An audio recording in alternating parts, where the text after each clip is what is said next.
Hello everyone and welcome back to It's Funny to Tears.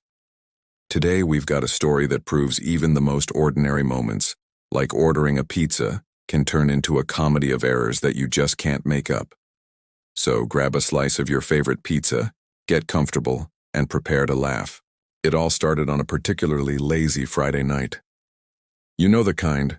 The week has drained every last drop of energy from you, and the thought of cooking is just, well, it's not a thought at all. My roommate Alex and I were sprawled on the couch, flipping through streaming services with the kind of enthusiasm usually reserved for watching paint dry. Finally, Alex sat up, a look of profound inspiration on his face. "Pizza," he declared, as if he'd just solved the mysteries of the universe. I couldn't have agreed more. We decided to order from Tony's Authentic Pizzeria, a local place we'd heard good things about but had never tried. We were feeling adventurous. We went all out. A large pepperoni for him, a veggie supreme for me, and because we were feeling extra decadent, a side of garlic knots. The online order was placed, the confirmation email arrived, and the 45-minute countdown began. This was the easy part. This was the calm before the storm. About 30 minutes in, my phone rang. It was an unknown number. I answered, expecting it to be the delivery driver. "Hello?" I said.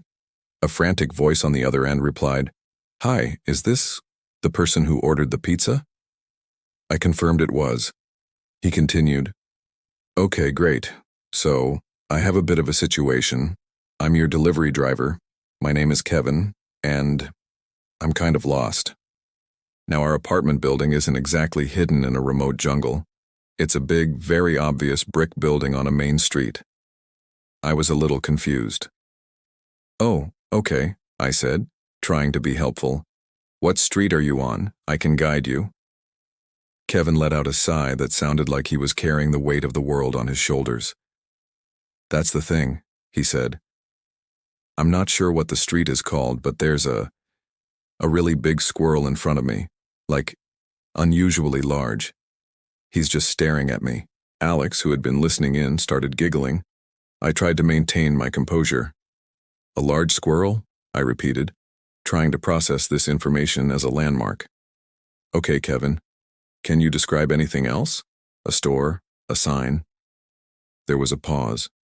"Well, the squirrel just ran up a tree. Does that help?" I had to put the phone on mute to let out a laugh. This was already becoming a saga. After a few more minutes of a bizarre back and forth involving descriptions of parked cars and garden gnomes, we finally figured out he was 2 blocks away, heading in the completely wrong direction. I gave him clear, simple directions. "Just turn around, drive straight for 2 blocks, and you'll see a big brick building with the number 123 on it. You can't miss it." He sounded relieved. "Okay, got it. See you in a few." We hung up. Alex and I were already in stitches. "The unusually large squirrel is my favorite part," he wheezed. 10 minutes passed. Then 15. The 45-minute delivery window was now a distant memory. Our hunger was growing, but so was our curiosity. Where was Kevin? I was about to call him back when my phone buzzed again. It was him. "So," he began, his voice even more defeated than before. "Another small problem. I found your building. It's very nice. Big and bricky, just like you said." "Great," I said, my stomach rumbling in anticipation. "So you're downstairs?" "Well, about that," Kevin said sheepishly. "I'm not downstairs. I'm on the roof." There was a solid 5 seconds of pure, unadulterated silence. I looked at Alex, my eyes wide. Alex's jaw had literally dropped. "I'm sorry," I said, making sure I heard correctly. "Did you say you are on the roof?" "Yeah," he confirmed. The front door was locked, but I saw a fire escape on the side of the building and I figured it was like a shortcut to the top floors. So I climbed up.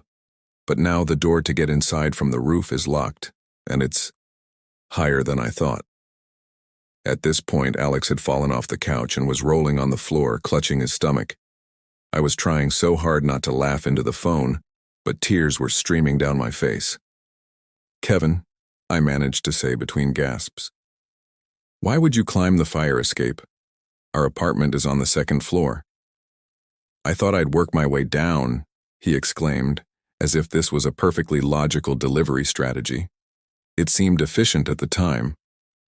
I explained that he needed to climb back down the fire escape and that we would buzz him in through the front door like a normal person.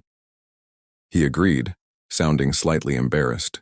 Another 10 minutes crawled by. We were now an hour and a half past our initial order time. We were starving, but honestly, we were also more entertained than we had been all week. Finally, the buzzer rang. Alex, having composed himself, buzzed him in. We opened our apartment door, ready to finally meet the legendary Kevin. The man who appeared was a young guy, maybe 19 or 20, looking disheveled, sweaty, and holding 2 slightly squashed pizza boxes and a bag of very sad-looking garlic knots. "I am so sorry," he stammered, his face bright red. "Here's your food. My boss said it's on the house. This has never happened before. The squirrel really threw me off my game." We couldn't even be mad. We were just impressed. We assured him it was okay and that it was, without a doubt, the most memorable delivery we'd ever had. We even gave him a tip for the sheer entertainment value. He looked at us like we were crazy, thanked us profusely, and practically sprinted away. We finally sat down to eat. The pizzas were a bit cold and the garlic knots were more like garlic lumps, but it didn't matter. As we ate, we recounted every detail of the saga: the Great Squirrel standoff, the fire escape gambit, the rooftop predicament. We laughed until we couldn't breathe. It was hands down the best worst pizza delivery of all time. Kevin, if you're watching this, I hope your deliveries have gotten less adventurous. And thank you for the story. So what's the lesson here? I guess it's that sometimes the best stories come from the most unexpected, chaotic moments. And also, maybe don't climb a fire escape with a customer's dinner. What's the wildest delivery experience you've ever had? Let me know in the comments below. I'd love to read your stories. Thank you so much for hanging out with me today on It's Funny to Tears. If you enjoyed Kevin's rooftop adventure, please hit that like button and subscribe to the channel so you don't miss out on our next story. Stay safe, be kind, and always look for the humor in the chaos. See you next time.